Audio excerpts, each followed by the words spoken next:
ാണ്. ഒരു നിമിഷം നമുക്ക് ഇന്നത്തെ ഈ ടോക്കിന് വേണ്ടി ഒന്ന് ജസ്റ്റ് ഒന്ന് കണ്ണടിച്ചൊന്ന് പ്രാർത്ഥിക്കാം. കാരുണ്യാന്വേഷണ തിരുത്തിലേക്ക് ഞങ്ങളെ പൂർണ്ണമായി സമർപ്പിക്കുന്നു. പ്രത്യേകം മിനിസ്ട്രിയെയും അതുപോലെ ഈ ഒരു 45 മിനിറ്റ് ദൈവം എന്നിലൂടെ സംസാരിക്കാൻ ഞാൻ ആഗ്രഹിക്കുന്നു. ഈശോയെ വിവേകത്തോടുകൂടി ഹൃദയസ്പർശമായ രീതിയിൽ സംസാരിക്കാൻ കർത്താവെ ഞങ്ങളെ ഒരുക്കണമേ എന്നൊക്കെ അയച്ചുകൊണ്ട് സ്വർഗസ്നായുള്ള പിതാവേ, അങ്ങയുടെ നാമം പൂജിതമാകണമേ, അങ്ങയുടെ രാജ്യം വരണമേ, അങ്ങയുടെ തിരുമനസ്സ് സ്വർഗത്തിലെ പോലെ ഭൂമിയിലും ആകണമേ. അന്നു വേണ്ട ആഹാരം ഇന്ന് ഞങ്ങൾക്ക് തരണമേ.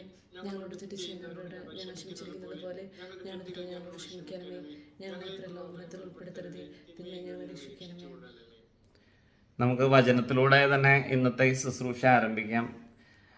മത്തായിയുടെ സുവിശേഷം 25-ാം അധ്യായം 40-ാം വാക്യം. സത്യമായി ഞാൻ നിങ്ങളോട് പറയുന്നു, എൻ്റെ ഏറ്റവും വലിയ സഹോദരന്മാരൊരുവന് നിങ്ങൾ ചെയ്തു കൊടുത്തപ്പോൾ എനിക്ക് തന്നെയാണ് ചെയ്തത്.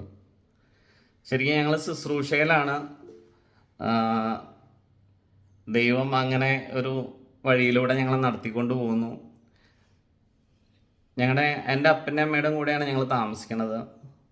ഞങ്ങൾ ചെറുപ്പം മുതലേ പള്ളിയിൽ പോവുക എന്നുള്ളൊരു നിർബന്ധ ബുദ്ധി എൻ്റെ അപ്പനൊക്കെ ഉണ്ടായിരുന്നു. അങ്ങനെയാണ് ഞാൻ ഓൾട്ടർ ബോയ് ആയിട്ട് തുടങ്ങി. ഇന്നും ഞാൻ ഞങ്ങളുടെ ഇടവപ്പള്ളിയിലെ ഓൾട്ടർ ബോയ് തന്നെയാണ് ഇപ്പോഴും. ഞങ്ങളുടെ കളമശ്ശേരിയിലെ സോഷ്യൽ പള്ളിയിലെ ഞാൻ മാത്രമേ ഉള്ളൂ ഇത്രയും വലിയൊരു ഓൾട്ടർ ബോയ്. ബാക്കിയുള്ളവരൊക്കെ പിള്ളേരാണ്.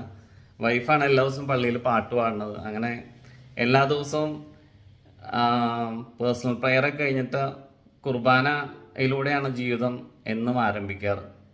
അതുതന്നെയാണ് ഞങ്ങളുടെ ഏറ്റവും വലിയൊരു ശക്തിയും ഏറ്റവും വലിയൊരു ബലവും.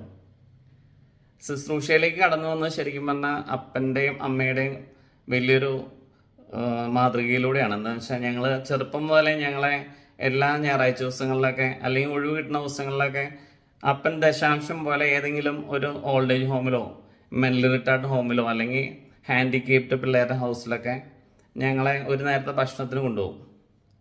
അന്നൊക്കെ നമുക്ക് അവിടെ ചെല്ലുമ്പോൾ ഒരു 10ാം ക്ലാസ് വരെ എനിക്ക് ഇതിനോടൊന്നും വലിയ താല്പര്യമൊന്നും ഉണ്ടായിരുന്നില്ല. എന്ന് വെച്ചാൽ ആ പിള്ളേർ ചിലപ്പോൾ തുപ്പലൊലിപ്പിച്ചൊക്കെ നമ്മുടെ അടുത്തേക്ക് വരും.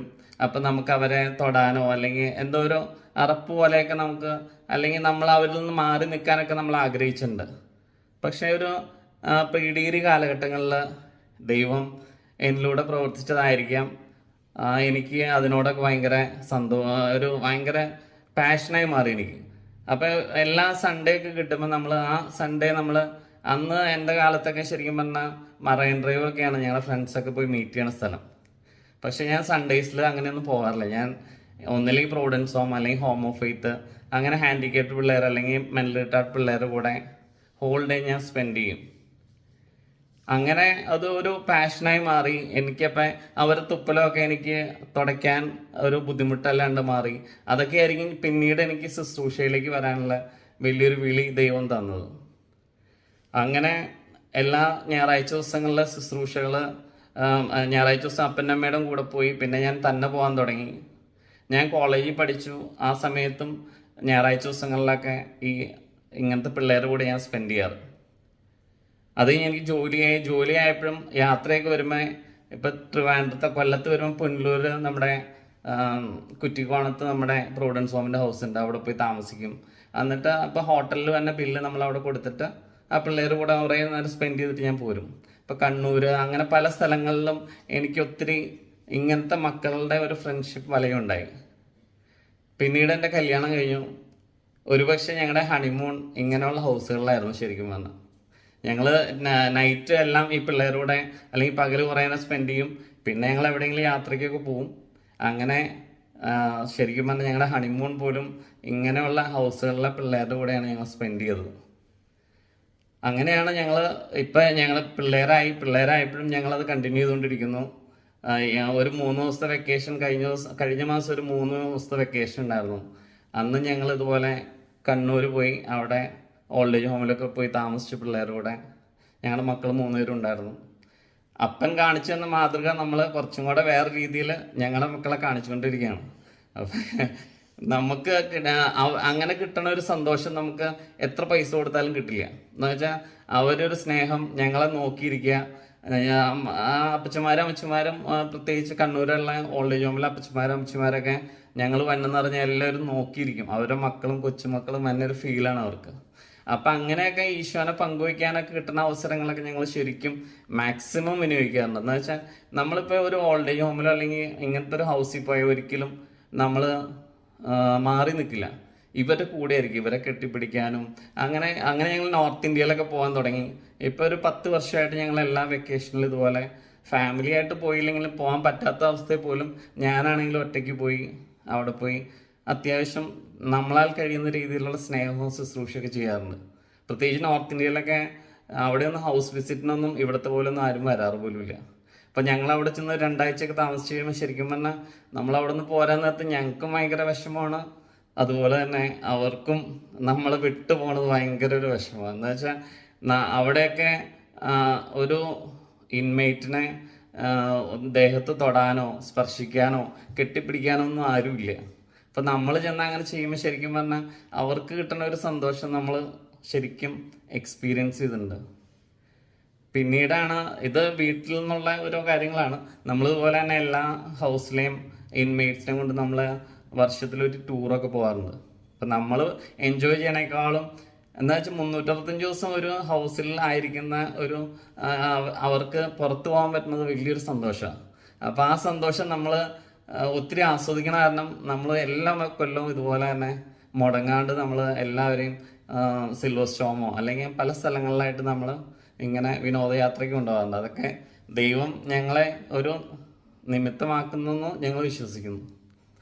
പിന്നീട് ശുശ്രൂഷയിലേക്ക് കൂടുതലായിട്ട് കടന്നു വരാനുള്ള സാഹചര്യം ഉണ്ടായത് പപ്പയുടെ ഒരു ഫ്രണ്ട് ഉണ്ട്, ഡൊമിനിക് എന്ന് പറഞ്ഞ ആലുവയിൽ ആശ്വാസാലയം എന്ന്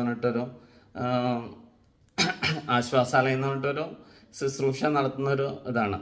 അപ്പോൾ അത് അൽമായരുടെ ഒരു കൂട്ടായ്മയാണ്. നമ്മുടെ ഇടയന്ത്രത്വപിതാവ് തുടങ്ങിയൊരു അൽമായരുടെ കൂട്ടായ്മയാണ്. അപ്പോൾ ബ്രദർ ഇവിടെ ഒരു ദിവസം ഞങ്ങൾക്ക് പ്രിൻറ്റിങ് ഫാമാണല്ലോ, അപ്പോൾ ഒരു ബ്രോഷർ പ്രിൻ്റ് ചെയ്യാൻ വന്നു. അന്നാണ് ഞാനൊരു വ്യത്യസ്തമായ ഒരു ശുശ്രൂഷയെ പറ്റി അറിഞ്ഞത്. എന്താ വെച്ചാൽ ഇവരെല്ലാം ഞായറാഴ്ച ദിവസങ്ങളിൽ പേഷ്യൻസിനെ മുടി വെട്ടി ഷേവ് ചെയ്ത് കൊടുക്കും. അപ്പോൾ എനിക്കും തോന്നി എന്തുകൊണ്ട് എനിക്ക് അങ്ങനെ ഒരു ശുശ്രൂഷയിൽ പോയിക്കൂടാന്നുള്ള എൻ്റെ മനസ്സിലൊരു തോന്നൽ വന്നു. ഞാനത് വീട്ടിൽ ഷെയർ ചെയ്തു. വീട്ടിൽ വലിയ എതിർപ്പൊന്നും ഉണ്ടായിരുന്നില്ല. അങ്ങനെ ഞാൻ ആദ്യമായിട്ട് ആലുവ ജനറൽ ആശുപത്രിയിൽ എൻ്റെ അടുത്ത് വരാൻ പറഞ്ഞു. ഞാൻ അവിടെ ചെല്ലാണ്. അവിടെ ചെന്ന് കഴിഞ്ഞപ്പോൾ ശരിക്കും പറഞ്ഞാൽ ഞാൻ എൻ്റെ മനസ്സിൽ 4 മതിൽക്കെട്ടുകളിലുള്ളിൽ ശുശ്രൂഷ ചെയ്യുന്ന ആരും കാണില്ല എന്നുള്ളൊരു സങ്കല്പത്തിലാണ് ഞാൻ അവിടെ ചെല്ലണേ. അവിടെ ചെന്ന് കഴിഞ്ഞപ്പോൾ ബ്രദർ പറഞ്ഞൊരു കാര്യം ചെയ്യും, ഒരു ആംബുലൻസ് ഉണ്ട്, അതായിട്ട് നേരെ ആലുവ പ്രൈവറ്റ് ബസ് സ്റ്റാൻഡിന് മുമ്പിൽ ചെല്ലാം. അവിടെ 3 ഭിക്ഷക്കാരുണ്ടാവും, നമ്മൾ ഭക്ഷണം കൊടുക്കണവർ, അവരെന്തായാലും അവിടെ ഉണ്ടാവും. അപ്പോൾ അവിടെ പോയി ഒന്ന് കൂടെ ചെന്നാൽ മതി, ഒന്നും ചെയ്യേണ്ട, ഹെൽപ്പ് ചെയ്താൽ മതി എന്ന് പറഞ്ഞു. ഞാൻ മനസ്സോടുകൂടി ആ ഒമിനി വാൻ ഓടിച്ച് ആലുവ ബസ് സ്റ്റാൻഡിന് മുമ്പിൽ ചെന്നു. അവിടെ ചെന്നപ്പോൾ ഇതുപോലെ തന്നെ 3 ഭിക്ഷാടകരിരിക്കുകയാണ്. ശരിക്കും പറഞ്ഞാൽ എനിക്ക് ഭയങ്കര വിഷമം തോന്നി. എന്താ വെച്ചാൽ നമ്മൾ എല്ലാവരും ബസ്സിൽ പോണവരൊക്കെ ശ്രദ്ധിക്കുന്നു, ഞങ്ങളവിടെ ഒരു കസേരയൊക്കെ ഇട്ട് ഒരു 3 പേരെയും. അപ്പം ഞാൻ അന്ന് ഇത്ര മാത്രമേ ഞാൻ ചെയ്തുള്ളൂ. ഞാൻ ഷേവ് ചെയ്യാൻ വേണ്ടി 2ാമത്തെ ആളെ ഒന്നും ചെയ്യാണ്ട് നിൽക്കണം ഭയങ്കര ബുദ്ധിമുട്ടുള്ള കാര്യമാണല്ലോ. അപ്പോൾ 2ാമത്തെ ആളെ ഷേവ് ചെയ്യാൻ വേണ്ടി നമ്മൾ സോപ്പൊക്കെ ഇട്ട് കൊടുത്തു. 3ാമത്തെ ആളെ അങ്ങനെയൊക്കെ ചെയ്തു. പക്ഷെ അന്ന് ഞാൻ വീട്ടിൽ വന്നപ്പോൾ എൻ്റെ മനസ്സിൽ ഭയങ്കര സന്തോഷം. എന്തോ ഈശോയ്ക്ക് വേണ്ടി എന്തെങ്കിലും ഞാൻ ചെയ്തു എന്നൊരു തോന്നൽ എനിക്കുണ്ടായി. അങ്ങനെ വന്ന് പിന്നെ അടുത്ത ആഴ്ച ചെല്ലണം. അടുത്ത ആഴ്ച ഞാൻ ഇതുപോലെ ഭയങ്കര ആഗ്രഹത്തോട് ചെന്നു. അവിടെ ചെന്നപ്പോൾ ആണ് പറയണേ, ഒരു ജോയി ചേട്ടനെയും പിന്നെ ഒരു നോർത്ത് ഇന്ത്യൻ ഒരു ബായി ഉണ്ട്, അവർ രണ്ടുപേരും കുളിപ്പിക്കാൻ വന്നു. അപ്പം ഞാൻ അവിടെ ചെന്നപ്പോൾ ജോയി ചേട്ടൻ്റെ കാല് മൊത്തം വ്രണമായിട്ട് നമുക്ക് അങ്ങോട്ട് നോക്കാൻ പോലും പറ്റില്ല. സത്യം പറഞ്ഞാൽ എനിക്ക് ആ മനുഷ്യനെ തൊടാൻ പോലും പറ്റണില്ല. പക്ഷേ ഞാനൊന്ന് തൊട്ട് കഴിഞ്ഞപ്പോൾ ശരിക്കും പറഞ്ഞാൽ ദൈവം എന്നിലൂടെ പ്രവർത്തിക്കണമായിരിക്കും. എനിക്ക് ഒരു മടിയോ അറപ്പോ ഒന്നും തോന്നിയില്ല. ഞാൻ ശരിക്കും ആസ്വദിച്ച് തന്നെ ജോയിച്ചേട്ടനെ ഞാൻ കുളിപ്പിച്ചു. അത് കഴിഞ്ഞൊരു ബായി ഒരു ഒറീസക്കാരനാണ്. ആളുടെ പുറം മൊത്തം പൊള്ളിയിരിക്കുക. ശരിക്കും നമുക്ക് തൊടാൻ പറ്റില്ല. എന്താ വെച്ചാൽ അത്രമാത്രം ഇപ്പം ചൂടുവെള്ളത്തിൽ ഇവരെ കുളിപ്പിക്കണേ. അപ്പം അന്ന് ഇതുപോലെ ആ പുള്ളിക്കാരനെ കുളിപ്പിച്ചപ്പോൾ ശരിക്കും പറഞ്ഞാൽ എനിക്ക് അന്നും വൈകുന്നേരം വീട്ടിൽ ചെന്നപ്പോൾ എനിക്ക് ഭയങ്കര സന്തോഷം. അപ്പം ഈശോയ്ക്ക് വേണ്ടി എന്തെങ്കിലുമൊക്കെ ചെയ്യുമ്പോൾ നമ്മുടെ ഉള്ളിൽ ഉണ്ടാകുന്ന ഒരു സന്തോഷം അത് നമുക്ക് പറഞ്ഞറിയിക്കാൻ പറ്റില്ല. ഞാനിങ്ങനെയൊക്കെ പറയുമ്പോൾ ഉള്ളി എന്ന് പറയുമ്പോൾ എൻ്റെ കണ്ണ് നിറഞ്ഞ് ഇങ്ങനെ വെള്ളം വന്നുകൊണ്ടിരിക്കുക. അതൊന്നും തോന്നരുത്. അതുപോലെ അങ്ങനെയാണ് ഈ ഞായറാഴ്ച ശുശ്രൂഷകൾ പോകാൻ തുടങ്ങിയത്. അങ്ങനെ നമ്മൾ എല്ലാ ഞായറാഴ്ച ദിവസവും ഗവൺമെൻറ് ആശുപത്രികളിൽ, മെഡിക്കൽ കോളേജ്, അതുപോലെ തന്നെ മദർ തെരേസ ഹൗസ്, ഇവിടെ കുറേ നമ്മൾ എല്ലാ ഞായറാഴ്ച ദിവസങ്ങളിലും നമുക്ക് ഓരോ സെൻറ്റേഴ്സ് ഉണ്ട്. ഓരോ ആഴ്ച അവർ വിളിക്കും ഇന്ന ദിവസം വരാൻ പറഞ്ഞു. അപ്പം നമ്മൾ ആ മിനിസ്ട്രിയുടെ കൂടെ ഇങ്ങനെ ശുശ്രൂഷയിൽ ഫുള്ളി ആക്റ്റീവായിട്ട് നമ്മൾ പോകണം. ഇന്ന് ഈ ടോക്കുള്ള കാരണമാണ് എനിക്കിന്ന് പോകാൻ പറ്റാഞ്ഞ്. ഇന്നൊരു മുസ്ലിംസ് നടത്തുന്ന ഒരു വെൽഫെയർ സെൻറ്റർ എന്ന് പറഞ്ഞിട്ട് ആലുവ ഭാഗത്തൊരു ഇതുണ്ട്. അവിടെ ഇങ്ങനെ അപ്പച്ചമാരും അമ്മച്ചിമാരുമാണ്. അപ്പം അവിടെയാണ് ഇന്ന് ഞങ്ങളുടെ ബാക്കിയുള്ള ടീമൊക്കെ ശുശ്രൂഷയ്ക്ക് പോയേക്കണേ. കഴിഞ്ഞ ആഴ്ച ഞങ്ങൾ പീസ് ഫൗണ്ടേഷൻ എന്ന് പറഞ്ഞിട്ട് ക്യാൻസർ പേഷ്യൻസ്, അതായത് ഡൈയിങ് ആണ് അവർ. അപ്പോൾ ഈ ആഴ്ച നമ്മൾ ചെയ്തവരെ അടുത്ത ആഴ്ച നമുക്ക് കാണണമെന്നില്ല, അവർ സ്വർഗത്തിലായിരിക്കും നമുക്ക് വേണ്ടി പ്രാർത്ഥിക്കുന്നുണ്ടാവും. അപ്പം അങ്ങനെയുള്ള ശുശ്രൂഷകൾ ആണ് എല്ലാ ഞായറാഴ്ച ദിവസങ്ങളിലും നമ്മൾ പോയിക്കൊണ്ടിരിക്കുന്നത്. പിന്നീടുള്ളതെന്ന് പറഞ്ഞാൽ നമ്മൾ ഇതിൻ്റെ ഇടയ്ക്കാണ് ഒരു 12 കൊല്ലം മുമ്പ് SVD ഫാദേഴ്സിലൊരു സ്കറിയ എന്ന് പറഞ്ഞൊരു അച്ഛൻ ഞങ്ങളെ ഒരു ടോക്കിന് വിളിച്ചു. അത് ഇങ്ങനെ ഒരു 20 HIV ബാധിതരായിട്ടുള്ളവരുടെ അടുത്ത് ഞങ്ങളടുത്ത് ഒരു ടോക്ക് കൊടുക്കാൻ പറഞ്ഞു. അങ്ങനെ ഞാനും വൈഫും ചെന്നു. നമ്മളെപ്പോലുള്ള മനുഷ്യരെ നമുക്ക് ഇവരെ കണ്ടുപിടിക്കാനും പോലും പറ്റില്ല. എന്താ വെച്ചാൽ നമ്മളെപ്പോലുള്ള ചിലരുടെ ആരോഗ്യമൊക്കെ കുറച്ച് നമുക്ക് കാണുമ്പോൾ കുറച്ച് മോശമായിട്ടൊക്കെ തോന്നും. അപ്പോൾ അവരൊക്കെ ആയിട്ട് ഇൻട്രാക്ട് ചെയ്ത് ഭയങ്കര സന്തോഷമായി. ഞങ്ങൾ തിരിച്ചു പോകുന്നു. പോരുന്ന വഴിക്ക് ഞങ്ങൾ 2 പേർക്ക് ലിഫ്റ്റ് കൊടുത്തപ്പോഴാണ് അവരിങ്ങനെ പറയായിരുന്നു, അവരെ ഹസ്ബൻഡ് മരിച്ചുപോയി, ഹസ്ബൻഡ് മൂലമാണ് ഇവർക്കൊക്കെ ഇത് കിട്ടിയത്. ഹസ്ബൻഡ് മരിച്ചു കഴിയുമ്പോൾ സ്വാഭാവികമായിട്ട് നാട്ടുകാരെല്ലാവരും അറിയും. അപ്പം നാട്ടുകാർ അറിഞ്ഞു കഴിഞ്ഞാൽ പിന്നെ ഇവർ എവിടെയെങ്കിലും പോയി കഴിഞ്ഞാൽ എല്ലാവരും ആ രീതിയിലാണ് ഇവരെ കാണാറ്. ഒടുത്തൊരുങ്ങി പോകണുണ്ടോ വേറെ വല്ലതിനും ആ ഒരു കാഴ്ചപ്പാടാണ്. അപ്പം ഞങ്ങൾക്ക് ഭയങ്കര വിഷമം തോന്നി. എന്ത് കഷ്ടമാണല്ലോ നമ്മുടെ സൊസൈറ്റി ഒരു തെറ്റും ചെയ്യാത്തവരെ പോലും ഇങ്ങനെയാണല്ലോ വീക്ഷിക്കുന്നതെന്നുള്ളൊരു മനസ്സിലൊരു വിഷമമൊക്കെ തോന്നി. പക്ഷേ ഞങ്ങളങ്ങനെ പോയി. അത് കഴിഞ്ഞിട്ട് 2 ആഴ്ച കഴിഞ്ഞ് നമ്മൾ തൃശ്ശൂർ എലത്തുരുത്തിൽ ഒരു പയ്യപ്പള്ളി അച്ഛനെ യാദൃശ്യമായി പരിചയപ്പെട്ടാണ്. അപ്പം അച്ഛൻ ഇങ്ങനെ ഞങ്ങളുടെ അടുത്തൊരു പ്രൊജക്റ്റിൻ്റെ കാര്യം പറഞ്ഞു. എല്ലാ മാസവും ഇവരെ വിളിച്ചു കൂട്ടുക, എന്നിട്ട് ഇവർക്കൊരു പോസിറ്റീവ് ടോക്ക് കൊടുക്കുക, ഇവർക്ക് പോഷകാഹാരങ്ങളെ വേണ്ട, അപ്പം അതിന് പറ്റിയൊരു കിറ്റ് കൊടുക്കുക, പിന്നെ ടീ കൊടുക്കുക, ഭക്ഷണം കൊടുക്കുക. അങ്ങനെ ഒരു പ്രൊജക്റ്റിൻ്റെ കാര്യം ഞങ്ങളടുത്ത് പറഞ്ഞു. ഞങ്ങൾ തിരിച്ചു വന്ന വഴി കൊന്തയൊക്കെ ചൊല്ലിയിട്ട് ഞങ്ങളിങ്ങനെ മനസ്സുകൊണ്ട് പറയുന്നത്, നമുക്ക് എന്തുകൊണ്ട് എറണാകുളം ജില്ലയിൽ ഇങ്ങനെ ഒരു പ്രൊജക്റ്റ് ചെയ്തുകൂടാ. അങ്ങനെ ഞങ്ങൾ പല സ്ഥലങ്ങളിലൊക്കെ പോകുമ്പോൾ, ബിസിനസ് പരമായിട്ട് പോകുമ്പോഴൊക്കെ പല സ്ഥലങ്ങളിൽ പോയി സംസാരിക്കുമ്പോഴൊക്കെ ഈ കാര്യം നമ്മൾ ഷെയർ ചെയ്യാറുണ്ട്. പക്ഷേ ആർക്കും ഇതിനോട് ഒരു താല്പര്യമില്ല. എന്താ വെച്ചാൽ ഇതൊരു ഫോട്ടോ എടുക്കാൻ പറ്റില്ല, അങ്ങനെ ഒത്തിരി റെസ്ട്രിക്ഷൻസ് ഉണ്ട് ഈ HIV പേഷ്യൻസ് ആകുമ്പോൾ. പബ്ലിക് തന്നെ ഫേസ് ചെയ്യാനോ അല്ലെങ്കിൽ അങ്ങനെ ഒരു പബ്ലിസിറ്റി ഒന്നും ഇല്ലാത്തൊരു മേഖലയാണ്. അപ്പോൾ ആർക്കും ഇതിനോട് ഒരു താല്പര്യമില്ല. അപ്പോൾ ഞങ്ങൾ വിചാരിച്ചു അങ്ങനെയാണെങ്കിൽ അങ്ങനെ പല സ്ഥലങ്ങളിൽ പോയി. അങ്ങനെ രാജഗിരി കോളേജിൽ അന്ന് നേരത്തെ ഉണ്ടായിരുന്ന ബിഷപ്പ് കരിയിൽ, ആന്നി കരിയിൽ, അന്ന് അവിടെ ഡയറക്ടറാണ്. അപ്പം അച്ഛനെ ഞാൻ വെറുതെ ക്യാബിനിൽ കയറി കണ്ടിട്ട്, അച്ഛൻ ഇങ്ങനെ ഒരു പ്രൊജക്റ്റാണ്, നമുക്ക് എന്തെങ്കിലും ചെയ്യാൻ പറ്റും, രാജഗിരി MSW ഒക്കെ ഉള്ളതല്ലേ, സോഷ്യൽ വർക്കല്ലേ. അപ്പോൾ അച്ഛൻ പറഞ്ഞൊരു കാര്യം ചെയ്യാം, നമുക്ക് ഇത് ടേക്കപ്പ് ചെയ്യാം, പക്ഷേ നിങ്ങൾ 25 ഫാമിലീനെ ഐഡൻറ്റിഫൈ ചെയ്യാൻ പറഞ്ഞു. അങ്ങനെ നമ്മൾ 25, അന്ന് എൻ്റെ വീട്ടിൽ ഷീമയ്ക്ക് സപ്പോർട്ടാണെങ്കിലും എൻ്റെ പാരൻസിന് ഇതിനോട് വലിയ താല്പര്യമൊന്നും ഉണ്ടായിരുന്നില്ല. എന്താ വെച്ചാൽ എല്ലാ ഞായറാഴ്ച ദിവസം മുടി വെട്ടാൻ പോകണു, പിന്നെ ഓരോ ആക്ടിവിറ്റീസിൽ നമ്മൾ ഇൻവോൾവ് ആണ്. അപ്പം ഇനി ഇത് സ്വാഭാവികമായിട്ട് എല്ലാവരും പെട്ടെന്ന് കേൾക്കുമ്പോൾ ഇതൊരു പേടിയുള്ളൊരു സംഭവം കാരണം പാരൻസിന് വലിയ താല്പര്യമൊന്നും ഉണ്ടായിരുന്നില്ല. പക്ഷേ എൻ്റെ ഉള്ളിൽ ഭയങ്കര ഒരു ഇതായിരുന്നു. പിന്നെ ഷീമ 100% സപ്പോർട്ട്. അപ്പം ഞാൻ വന്ന് എന്തായാലും നമുക്ക് ഇറങ്ങാം. അങ്ങനെ നമ്മൾ 25 വീടുകളിൽ പോയി. ഒരു വീട് കിട്ടിക്കഴിഞ്ഞാൽ നമുക്ക് 2 വീട് കിട്ടും, 2 വീട് കിട്ടിക്കഴിഞ്ഞാൽ നമുക്ക് 4 വീട് കിട്ടും. അങ്ങനെയാണ്. ഇത് ആർക്കും അറിയില്ലല്ലോ, ഭയങ്കര കോൺഫിഡൻഷ്യലാണ്. നമ്മൾ ഇപ്പുറത്തെ വീട്ടുകാർക്ക് പോലും അറിയില്ല ഇവർക്ക് ഇതുണ്ടെന്നുള്ളത്. അങ്ങനെ ഞങ്ങൾ അന്ന് ഞാൻ കാലത്ത് പോയ രാത്രി 11 മണിക്കൊക്കെ, എന്ന് വെച്ചാൽ എറണാകുളം ജില്ലയിലാണ്. എറണാകുളം ജില്ല എന്ന് പറഞ്ഞാൽ സ്കാറ്റേഡാണ്. ഒരാൾ പറവൂരാണെങ്കിൽ ഒരാൾ എറണാകുളത്തായിരിക്കുക, ഒരാൾ കോതമംഗലത്തായിരിക്കുക, അങ്ങനെ പല രീതിയിലാണല്ലോ. അപ്പം നമ്മൾ ഒരു റൂട്ട് പോകുമ്പോൾ ആ ഭാഗത്തുള്ളവരെ മൊത്തം നമ്മൾ കാണും. അങ്ങനെ 25 വീടുകളിൽ നമ്മൾ പോയി. 25 വീടുകളിൽ പോകുമ്പോൾ ശരിക്കും പറഞ്ഞാൽ 25 അനുഭവങ്ങളാണ്. എന്ന് വെച്ചാൽ തീരെ ഇല്ലാത്തവർ, ഭയങ്കര വിഷമമുള്ളവർ, മാനസികമായിട്ട് ഒത്തിരി ബുദ്ധിമുട്ടുള്ളവർ, അങ്ങനെ നമ്മൾ കാണാത്തൊരു മേഖല. എന്താ വെച്ചാൽ ഈ അസുഖം ആരെങ്കിലും അറിയുമോ എന്നുള്ളൊരു ഭീതിയിൽ കഴിയുന്നവരും ഇത്. അപ്പം നമ്മൾ ചെല്ലുമ്പോൾ തന്നെ ഇവർക്കൊരു പേടി, ദൈവമേ ആരെങ്കിലും അറിയോ, അപ്പുറത്ത് വീട്ടുകാർ പക്ഷെ നമ്മൾ ഒരു പ്രയർ എന്നുള്ള രീതിയിൽ നമ്മൾ ചെന്ന് എല്ലാവരെയും കണ്ടു. അങ്ങനെ നമ്മൾ രാജഗീരിൽ ഈ പ്രൊജക്റ്റ് സ്റ്റാർട്ട് ചെയ്തു. ശരിക്കും പറഞ്ഞാൽ സ്റ്റാർട്ട് ചെയ്ത് അപ്പം 3 മാസം കൂടുമ്പോൾ ഇവരെ വിളിച്ചു കൂട്ടി ഒരു 3000 ഒരു ചെക്ക് കൊടുക്കും സ്കോളർഷിപ്പ് എന്ന രീതിയിൽ.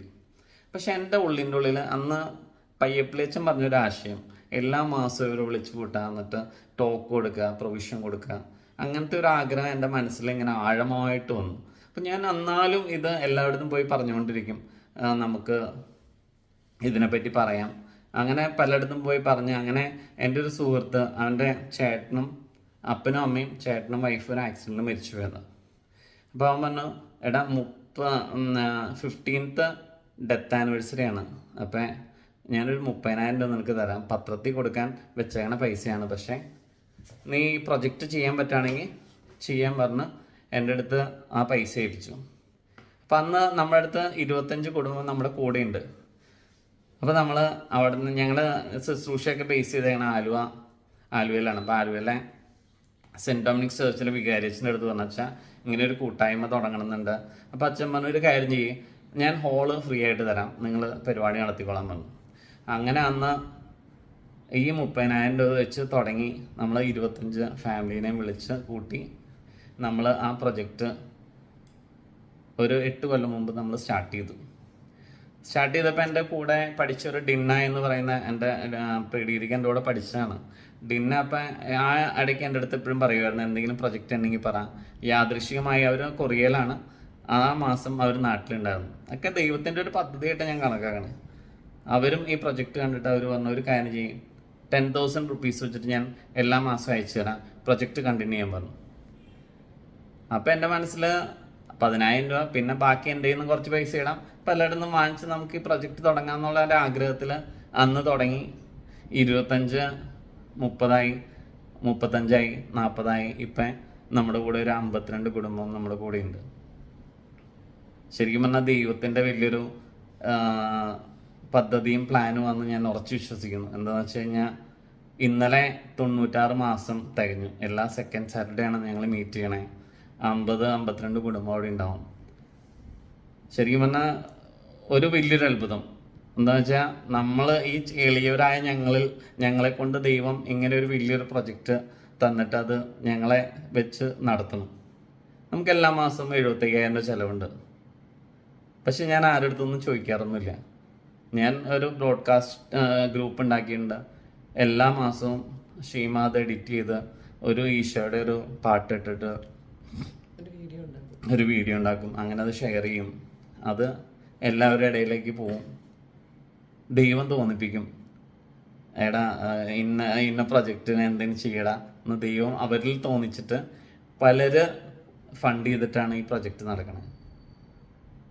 ഈ 96 മാസം ഒരു മാസം പോലും നമുക്ക് മുടങ്ങിയിട്ടില്ല. എന്താ വെച്ചാൽ ഇതിൻ്റെ ഇടയ്ക്കാണ് പ്രളയം വന്നത്, കോവിഡ് വന്നത്.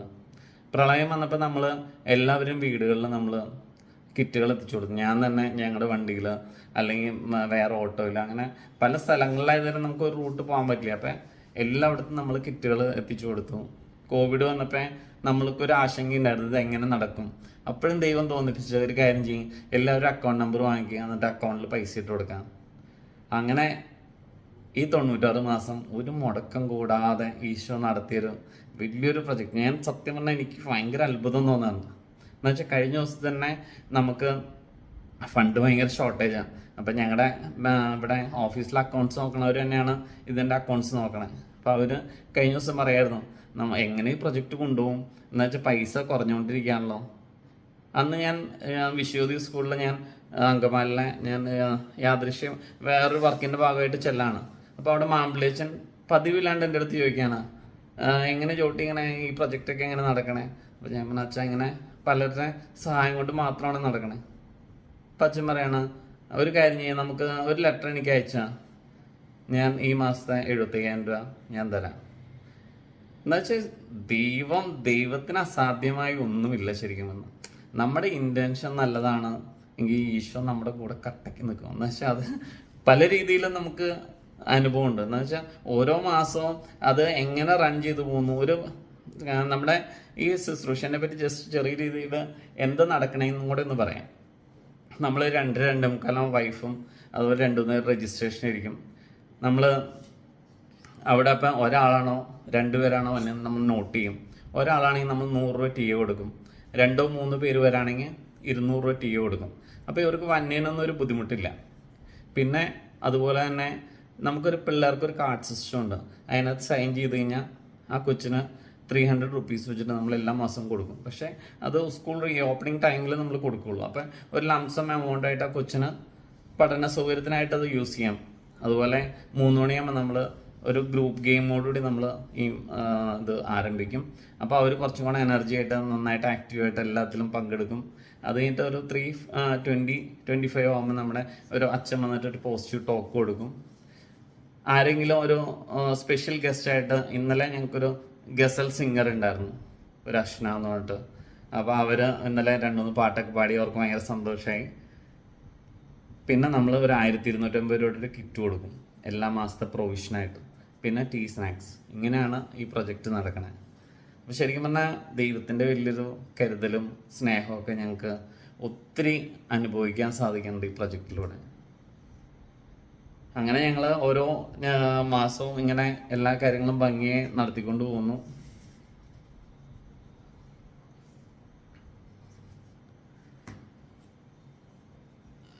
ഫ്രാൻസിസ് ബ്രദറെ, അല്ലല്ല, നീ വൈഫ് എന്തെങ്കിലും സംസാരിക്കുന്നതായി, ഞാൻ തന്നെ എല്ലാം സംസാരിക്കും. എനിക്ക് പറയാനുള്ളത്, എനിക്കിത് കംപ്ലീറ്റ്ലി പുതിയൊരു അനുഭവമായിരുന്നു. ജോഡി ചേട്ടൻ പെണ്ണാണാൻ വന്നപ്പോൾ, ഇതിനു മുമ്പ് കുറേ പേര് പെണ്ണാണാൻ വന്നിട്ടുണ്ട്. അപ്പോൾ ജസ്റ്റ് ചേട്ടൻ്റെ നേച്ചർ നന്നായി സംസാരിക്കുന്ന നേച്ചറാണ്. അപ്പോൾ ചേട്ടൻ ഇങ്ങനെ എല്ലാ കാര്യങ്ങളും പറഞ്ഞു പരിചയപ്പെടുന്ന സമയത്ത്. അപ്പോൾ എന്നോട് ചോദിച്ചു എന്തെങ്കിലും ചോദിക്കാനുണ്ടോ എന്ന് ചോദിച്ചു. സത്യത്തിൽ എല്ലാം പറഞ്ഞു കഴിഞ്ഞാൽ ഒന്നും ചോദിക്കാനില്ലാത്ത വെറുതെ ഞാൻ ചോദിച്ചു ഹോബീസ് എന്താണെന്ന് ചോദിച്ചു. അപ്പോഴാണ് ഞാൻ ഇതുവരെ ലൈഫിൽ കേൾക്കാത്തൊരു ഹോബി, ഞാൻ ഉദ്ദേശിച്ചത് പാട്ട് പാടും, ഡാൻസ് കളിക്കും, അല്ലെങ്കിൽ സ്പോർട്സ് ഇവൻറ്റ്സ് അങ്ങനത്തെയൊക്കെ പ്രതീക്ഷിച്ച് ഞാൻ ചോദിച്ചത്. അപ്പോൾ പറയണു എനിക്ക് ഒഴിവ് സമയങ്ങൾ. ആ ചോദ്യം ചേട്ടൻ പ്രതീക്ഷിച്ചില്ലായിരുന്നു. പെട്ടെന്ന് ചേട്ടൻ എന്നെ തുറന്നു പറഞ്ഞു, എനിക്ക് ഒഴിവ് സമയങ്ങളിൽ ഇങ്ങനെ ശുശ്രൂഷ കേന്ദ്രങ്ങളിൽ പോയി അമ്മച്ചിമാരുടെ കൂടെ സമയം ചെലവഴിക്കാനും വയ്യാത്ത പിള്ളേരുടെ കൂടെ സമയം ചെലവഴിക്കാനും ഭയങ്കര ഇഷ്ടമാണ്. ഞാൻ അങ്ങനെയാണ് എൻ്റെ സമയം ചെലവഴിക്കണേ. എനിക്കും അങ്ങനത്തെ ഒരു പാർട്ട്ണറെ കിട്ടിയാൽ കൊള്ളാമെന്നുണ്ട് എന്ന് പറഞ്ഞപ്പോൾ ഞാൻ സത്യം പറഞ്ഞ ഞെട്ടിപ്പോയി. ഇങ്ങനെയും മനുഷ്യരുണ്ടോ, ഞാൻ ഇതുവരെ കേൾക്കാത്തൊരു മേഖല. ഭയങ്കര റെസ്പെക്ട് തോന്നി. ഞാൻ മതിയാവില്ലല്ലോ, കുറച്ചുകൂടി നല്ലൊരു പേഴ്സൺ ചേട്ടൻ്റെ ലൈഫിലേക്ക് വരണല്ലോ എന്ന് തോന്നി. അങ്ങനെയാണ് ഞാൻ ഫസ്റ്റ് ഇതിനെക്കുറിച്ച് കേൾക്കുന്നത്. പിന്നെ ദൈവത്തിൻ്റെ പദ്ധതി അതായിരുന്നു. അങ്ങനെയാണ് വിവാഹം നടന്നു.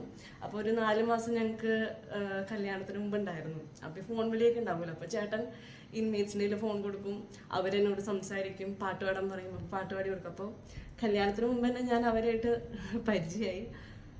പിന്നെ കല്യാണത്തിന് ശേഷം ഫസ്റ്റ് ഡേ നമ്മൾ വീട്ടുകാരെ കാണാൻ പോയില്ലേ, അതുപോലെ ഫസ്റ്റ് ഡേ പിറ്റേ ദിവസം തന്നെ പോയത് തൊട്ടടുത്തുള്ള ബ്ലൈൻഡ് ആയിട്ടുള്ള ചേച്ചിമാരുടെ ആലുവയിലൊരു ഹൗസ് ഉണ്ട്, പിന്നെ പ്രോവിഡൻസ് ഹോം ഉണ്ട്. അപ്പോൾ അവരുടെ അടുത്തേക്കൊക്കെ പോയി. അപ്പോൾ ഞാനും ഇവരെ കാണാനായിട്ട് ഭയങ്കര ഈഗറായിരുന്നു. അങ്ങനെയാണ് ഞങ്ങളുടെ ലൈഫ് സ്റ്റാർട്ട് ചെയ്തത്. പിന്നെ ഈ എല്ലാവരും ചോദിക്കാറുണ്ട് നിങ്ങളുടെ പേഴ്സണൽ ടൈം ഇങ്ങനെ സ്പെൻഡ് ചെയ്യുമ്പോൾ വിഷമം തോന്നില്ലേന്ന്. പക്ഷെ എനിക്ക് തോന്നിയിട്ടുള്ളത് ഇവര് അതായത് ഈ ഹൗസിലുള്ള ചേച്ചിമാര്, ഇപ്പൊ കണ്ണാണത്തെ ചേച്ചിമാരാണെങ്കിലും ഞങ്ങളെ നോക്കി ഇങ്ങനെ ഇരിക്കും. അതായത് ഞങ്ങൾ ചെല്ലുമ്പോൾ ചേട്ടൻ ഇങ്ങനെ അന്നത്തെ വിശേഷങ്ങളും ഒരു മാസം കഴിഞ്ഞിട്ടാണെങ്കിൽ അല്ലെങ്കിൽ ഒരാഴ്ചത്തെ വിശേഷങ്ങൾ ഇങ്ങനെ ചിലപ്പോൾ കണ്ട സിനിമയുടെ കഥയായിരിക്കും, അല്ലെങ്കിൽ വന്ന വഴിക്ക് കണ്ട വല്ല സംഭവമായിരിക്കും, ഇങ്ങനെ വിവരിച്ച് പറയുമ്പോൾ അവരുടെ മുഖത്ത് കാണുന്ന സന്തോഷം, ശരിക്കും അവര് നമ്മളിലൂടെയാണ് ലോകത്തെ കാണുന്നത്. അങ്ങനെ ടൈം സ്പെൻഡ് ചെയ്യാൻ അവർക്ക് ആരുമില്ല. അപ്പോൾ അവരുടെ മുഖത്ത് കാണുന്ന സന്തോഷമാണ് ഞങ്ങൾക്ക് ഇതൊക്കെ ഇങ്ങനെയൊക്കെ പോകാനായിട്ടുള്ള പ്രചോദനം. പിന്നെ ചേട്ടൻ പറഞ്ഞില്ലേ ടൂർ കൊണ്ടുപോകണ കാര്യം പറഞ്ഞില്ലേ, അപ്പോൾ എൻ്റെ മനസ്സിൽ തട്ടിയൊരു കാര്യം, ഈ ഹോം ഓഫ് ഫെയ്ത്ത് ഉണ്ട് കാക്കനാട്. അവിടെ വികലാംഗ പിള്ളേരാണ് അവിടെ ഉള്ളത്, പലരും പോയിട്ടുണ്ടാവും. അപ്പോൾ അവരെ ഞങ്ങൾ സിൽവർ സ്റ്റോമിലാണ് കൊണ്ടുപോയത് ടൂറ്. അപ്പോൾ ഒരു പയ്യൻ വെള്ളത്തിൽ നമ്മളിങ്ങനെ പിള്ളേരെ വലിയ പയ്യനാട്ടോ, 18-20 വയസ്സുണ്ടാവും. അപ്പോൾ അവൻ വെള്ളത്തിൽ കളിക്കുമ്പോൾ അവൻ കണ്ണൊക്കെ നിറഞ്ഞുണ്ട്. അപ്പോൾ ഈ ചിന്തുറ്റിയുടെ വേദന എടുത്തോന്ന് ചോദിച്ചപ്പം പറയാം, എൻ്റെ ചേച്ചി ഞാൻ വലുതാ ഓർമ്മ വെച്ചേ പിന്നെ എൻ്റെ അമ്മച്ചി വെള്ളത്തിൽ ഒരു ബക്കറ്റ് വെള്ളത്തിൽ പോലും കളിക്കാൻ സമ്മതിക്കില്ല. അമ്മ പേടിച്ചിട്ടാണ്, കൊച്ചിന് വല്ലതും പറ്റുമെന്ന് പേടിച്ചിട്ട്. ഇത് ഞാൻ മറക്കില്ല എൻ്റെ ചേച്ചി, ജമ്മുണ്ടെങ്കിൽ മറക്കില്ല. അങ്ങനെ ആ പിള്ളേരുടെ റിയാക്ഷൻസ് ഒക്കെ ഇല്ലേ നമുക്ക് കിട്ടുന്ന വലിയ സന്തോഷങ്ങളാണ്. പിന്നെ HIV പേഷ്യൻസിൻ്റെ കാര്യം പറയുമ്പോൾ അവർക്ക് അവരുടെ വിഷമം ഒത്തിരി ഉണ്ട്. അവർ സമൂഹത്തിൽ ഒറ്റപ്പെട്ട് കഴിഞ്ഞിരിക്കല്ലേ, അവർക്ക് കുറേ പേഴ്സണലായിട്ടുള്ള കാര്യങ്ങളുണ്ടാവും. അപ്പോൾ അവർ ഈ കൂട്ടായ്മയിൽ വരുമ്പോഴാണ് അവരെ പോലെയുള്ള ആൾക്കാരെ കാണുന്നത്. അപ്പോൾ അവർ പരസ്പരം സംസാരിക്കുകയും അവർ കോമൺ ആയിട്ടുള്ള പ്രശ്നങ്ങളൊക്കെ ആയിരിക്കും, സംസാരിക്കുമ്പോൾ കിട്ടുന്നൊരു ആശ്വാസവും. പിന്നെ ഒരു റിസോഴ്സ് പേഴ്സൺ വരുന്നല്ലോ, ഒന്നല്ലെങ്കിൽ അച്ഛന്മാരായിരിക്കും വരാം. അപ്പോൾ അവിടെ നിന്ന് കിട്ടുന്ന പോസിറ്റീവ് എനർജി. പിന്നെ ഗെയിംസ് കളിക്കുമ്പോൾ നമ്മളെയും കൊണ്ടും ആവശ്യമുണ്ട്, നമ്മൾ സ്നേഹിക്കാൻ ആൾക്കാരുണ്ട് എന്നുള്ളൊരു സന്തോഷം അവർക്ക് അവിടെ നിന്ന് കിട്ടുന്നുണ്ട്. അപ്പോൾ അവരെപ്പോഴും പറയും, ഇവിടെ വരുമ്പോൾ ഞങ്ങൾ റീചാർജ് ചെയ്യാനാണ് വരുന്നത്, ഞങ്ങൾക്ക് ഭയങ്കര എനർജിയാണ്, ഞങ്ങൾ എന്തായാലും വരും എന്നൊക്കെ പറയും.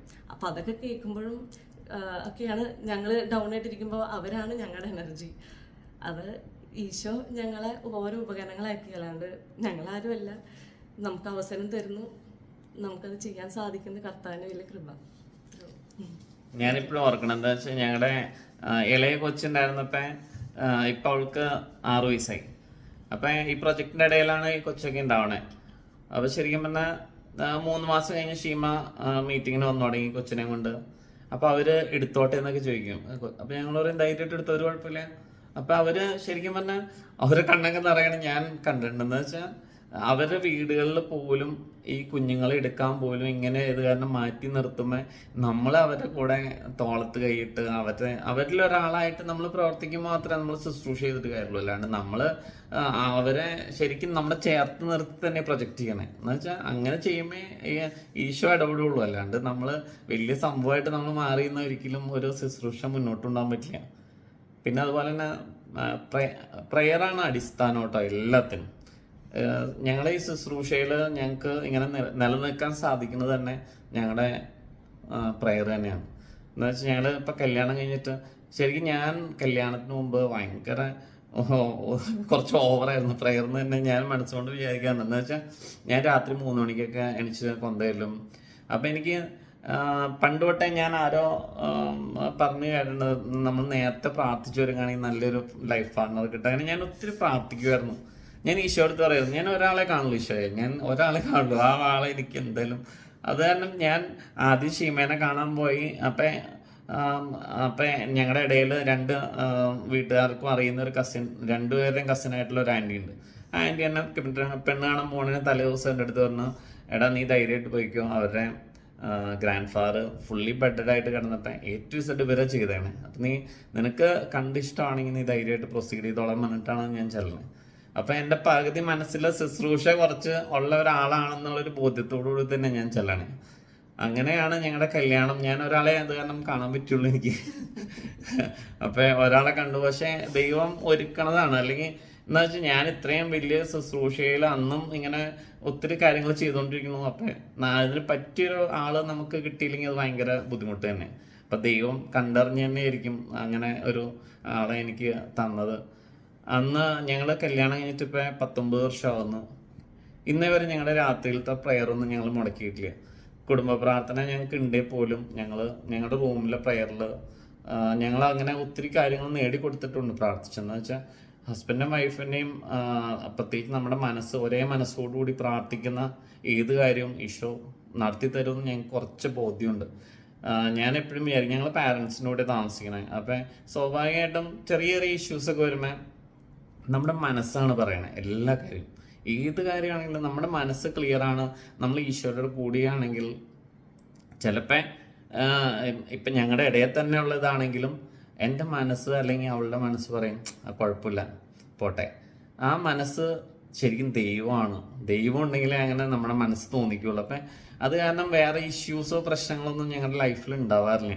ഉണ്ടായാൽ തന്നെ അത് നമുക്ക് എല്ലാവർക്കും ഉള്ളൊരു പ്രശ്നം എന്ന് വെച്ച് കഴിഞ്ഞാൽ ഈ എന്തെങ്കിലും ഇപ്പം എൻ്റെ ഭാഗത്തുള്ള മിസ്റ്റേക്ക് അല്ലെങ്കിൽ അവളുടെ ഭാഗത്തുള്ള 100% മിസ്റ്റേക്കെങ്കിലും നമ്മൾ ഈശോ ഒട്ടും ആഗ്രഹിക്കാനില്ല ഹസ്ബൻഡും വൈഫും ഒരു നിമിഷം പോലും പിണങ്ങിയിരിക്കാൻ. അത് കാരണം നമുക്ക് അങ്ങനെ എല്ലാവർക്കും ഒരു വിഷമമാണ്, ദൈവമേ അവളുടെ ഭാഗത്തുള്ള മിസ്റ്റേക്കാണല്ലോ, എന്നാലും എങ്ങനെ, പക്ഷെ എന്നാലും നമുക്കത് ഈശോ നമ്മുടെ മനസ്സിലുണ്ടെങ്കിൽ നമുക്കതൊന്നും ഒരു ഇഷ്യൂ അല്ല. അത് കാരണം പ്രെയർ ഭയങ്കര മസ്റ്റാണ്. ശരിക്കും പ്രെയർ ഉണ്ടെങ്കിൽ നമുക്ക് ശുശ്രൂഷ എന്ത് തന്നെയാണെങ്കിലും ഈശോയുടെ കൂടെ നമ്മൾ സഞ്ചരിക്കാണ്ട് നമുക്ക് പ്രത്യേകിച്ച് ശുശ്രൂഷ ഒരിക്കലും മുന്നോട്ടുണ്ടാകാൻ പറ്റില്ല. പിന്നെ നമ്മുടെ ഇടയിലൊക്കെ എന്നുണ്ടെങ്കിൽ ഞങ്ങളുടെ ഇടയിലൊന്നും ശുശ്രൂഷ ചെയ്യുമ്പോൾ നമുക്ക് അറപ്പ് എന്ന് പറയുന്ന ഒരു സംഭവം നമുക്കില്ല. എന്ത് ചെയ്യാനും മടിയില്ല. എന്ന് വെച്ചാൽ അങ്ങനെയാണെങ്കിൽ നമുക്ക് എന്ന് വെച്ചാൽ കഴിഞ്ഞ ദിവസം ഞാൻ ആ ക്യാൻസർ പേഷ്യൻ്റെ അടുത്ത് പോയപ്പോൾ ആളുടെ ഇവിടെ ഹോൾ ഇട്ടേക്കാം. അപ്പോൾ ഞാൻ മുടി വെട്ടിക്കൊണ്ടിരിക്കുമ്പോൾ ആൾ ചുമയ്ക്കുമ്പോൾ അതിലൂടെ കഫം വന്നുകൊണ്ടിരിക്കാം. കഫം വന്ന് നമ്മുടെ മേത്തും തെറിക്കുന്നുണ്ട്, ഉടുപ്പിലായിക്കൊണ്ടിരിക്കുക. അപ്പോൾ ശരിക്കും പറഞ്ഞാൽ ആൾക്ക് ഭയങ്കര വിഷമം, നമുക്ക് അങ്ങനെ ഒരു വിഷമേ ഇല്ല. എന്താ വെച്ചാൽ നമ്മൾ അത് കോരി കളയാനോ തുടയ്ക്കാനോ ഒന്നും നമുക്ക് മടിയില്ല. എന്താ വെച്ചാൽ ശുശ്രൂഷ എന്ന് പറയുന്നത് നമ്മുടെ മുമ്പിലിരിക്കുന്നത് ഈശോ എന്നുള്ള രീതിയിലാണ് നമ്മളെല്ലാ കാര്യങ്ങളും ചെയ്യണേ. അപ്പം അങ്ങനെയൊക്കെയാണ് ഞങ്ങളുടെ ഓരോ കാര്യങ്ങളും. പ്രത്യേകം പ്രാർത്ഥനയിലൊക്കെ ഓർക്കുക.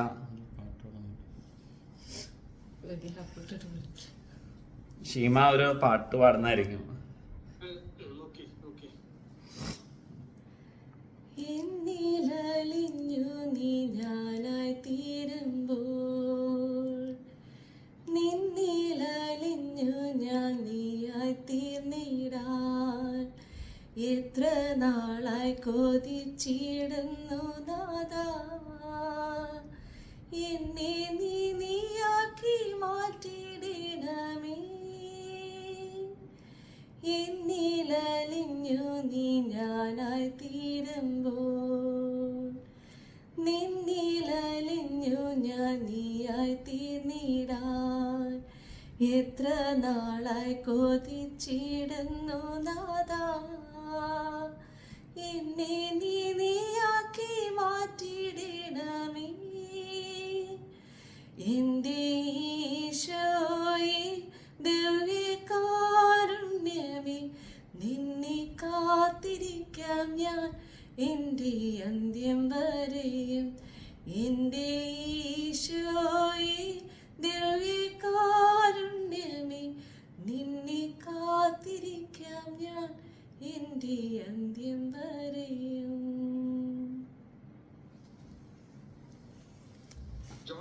യെസ് ബ്രദറെ. മത്തായിയുടെ സുവിശേഷം 25-ാം അധ്യായം തുടങ്ങിയതല്ലേ, 25-ാം അധ്യായം 40-ാം വാക്യം മുതൽ 46 വരെ അക്ഷരാർത്ഥത്തിൽ പാലിക്കുന്ന ഒരു കുടുംബം. ഇത് പറയാനൊന്നും അറിയത്തില്ല.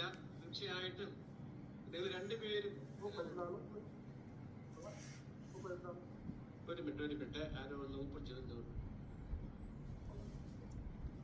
അപ്പം തീർച്ചയായിട്ടും നിങ്ങള് ഫോർച്യുനേറ്റ് കപ്പിൾ ഓഫ് ക്രൈസ്റ്റ് എന്ന് ഞാൻ പറയത്തുള്ളൂ. ജോട്ടി കേൾക്കാമോ? ആ കേൾക്കാം. ഓക്കെ. ജോട്ടി, സിസ്റ്റർ മേരി ലിറ്റിയുടെ ആ ഒരു ബന്ധം അല്ലെങ്കിൽ എവിടെ വെച്ച് തുടങ്ങി ജസ്റ്റ് പെട്ടെന്ന്, കാരണം കൂട്ടായ്മയിലെ പലർക്കും മേരി ലിറ്റി അറിയാം. പല പ്രാവശ്യം ഒരുമിച്ചിരുന്ന് പ്രാർത്ഥിച്ചു, ഭക്ഷണം കഴിച്ചു. അപ്പം അവരുടെ മരണച്ചടങ്ങിലൊക്കെ ഞങ്ങൾ പോയിരുന്നു. മേരി ലിറ്റിയുടെ ആ ഒരു അറ്റാച്ച്മെന്റിനെ കുറിച്ച് രണ്ടു വാക്കൊന്ന് പറയാം.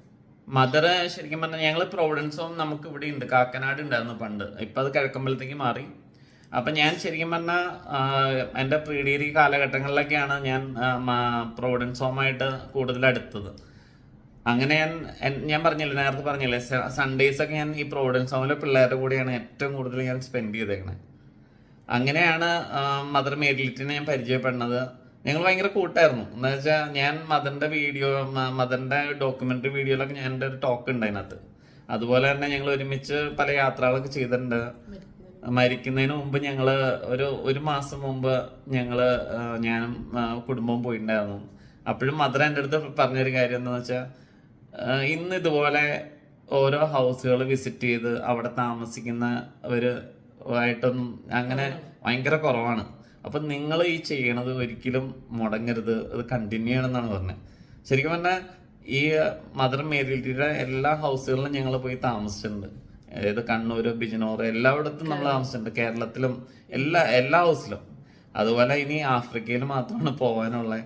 അപ്പം ഞാൻ ഈ പ്രാവശ്യം ഇപ്പം റോസ്ലിയമ്മയാണ് ഇപ്പോഴത്തെ അവിടുത്തെ മെയിൻ മദർ. അപ്പം ഞങ്ങൾ മിക്കവാറും ഈ കൊല്ലം ആഫ്രിക്കയ്ക്ക് അപ്പം അങ്ങനെയാണെങ്കിൽ പോകാൻ പ്ലാൻ ചെയ്തിരിക്കുകയാണ്.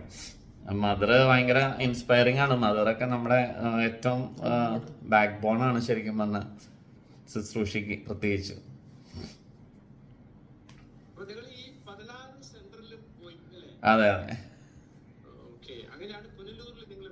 അതെ പുനലൂര്. ഞാൻ ഒത്തിരി ഞാൻ ശരിക്കും കൊല്ലം ജില്ലയുടെ ടെലിഫോൺ ബില്ല് നമ്മളെ പ്രിന്റ് ചെയ്തുകൊണ്ടിരുന്നു. അപ്പൊ ഫാഷൻ ജ്വല്ലറിയുടെ പരസ്യം ഉണ്ടായിരുന്നു പണ്ട് ടെലിഫോൺ ബില്ല്. അപ്പൊ എല്ലാ മാസം പേയ്മെന്റിന് വേണ്ടി ഞാൻ വരുമായിരുന്നു. അപ്പൊ ഞാൻ അവിടെ ആകെ 1 മണിക്കൂറത്തെ പണിയുള്ളൂ. ബാക്കി ഞാൻ അവിടെ പോയി രാത്രി താമസിച്ച് പിറ്റേ ദിവസം കാലത്ത് ഇൻഡർസിറ്റിക്ക് തിരിച്ചു വരും. അങ്ങനെയായിരുന്നു. കൊല്ലം ഹൗസിലൊക്കെ ഞാൻ ഒത്തിരി വർഷം വന്നിട്ടുണ്ട്. ഞങ്ങളത് എൻ്റെ ഹണിമൂൺ തന്നെ കൊല്ലം ഹൗസിലായിരുന്നു ആദ്യം ചെന്നത്. അപ്പം നമ്മൾ ശുശ്രൂഷ ചെയ്ത ഒത്തിരി പിള്ളേര് സ്വർഗത്തിലുണ്ട്. എന്ന് വെച്ചാൽ പ്രത്യേകിച്ച് പ്രോവിഡൻസ് ഹോമിലെയും പല അപ്പച്ചന്മാരും അമ്മച്ചിമാരൊക്കെ ശരിക്കും പറഞ്ഞാൽ നമുക്കൊരു വിഷമം വരുമ്പോൾ ഞാൻ കൂടുതലും ഇങ്ങനെയുള്ളവരുടെ അടുത്താണ് ഞാൻ കൂടുതലും പ്രാർത്ഥിക്കാറ്. എന്ന് വെച്ചാൽ നമ്മൾ ഒത്തിരി അവരെ മനസ്സറിഞ്ഞ് സ്നേഹിച്ചിട്ടുണ്ട്. അതുപോലെ തന്നെ അപ്പോൾ അവർ സ്വർഗത്തിലിരുന്ന് നമ്മുടെ ഒരു ആവശ്യം വന്നു കഴിഞ്ഞാൽ അവർ നമ്മളൊരിക്കലും കൈവിടില്ല. അങ്ങനെയാണ് ഞങ്ങളുടെ ഓരോ കാര്യങ്ങളും നടന്നു പോണേ. നമ്മുടെ ബിസിനസ് തന്നെയാണെങ്കിലും ഞങ്ങൾ ഫുൾ ടൈം ഒന്നും ഇൻവോൾവ് അല്ലെങ്കിലും ദൈവം അത് നടത്തും. എന്ന് വെച്ചാൽ നമ്മൾ പല കാര്യങ്ങളും വ്യാപൃതരാണ്. പക്ഷെ ഈശോ അത് ഭംഗിയായി നമ്മൾ എല്ലാ കാര്യങ്ങളും ഇപ്പം പ്രോവിഡൻസ് ഹോം പോലെയാണ് നമ്മുടെ വർക്ക് തന്നെ. എന്ന് വെച്ചാൽ നാളേക്കൊന്നും വർക്കില്ലെങ്കിൽ എവിടെന്നെങ്കിലുമൊക്കെ നാളെ വന്ന് വർക്ക് വരും. ഭയങ്കര അത്ഭുതമാണ് ഞങ്ങളുടെ പ്രസ്ഥാനം നടന്നു പോണതൊക്കെ.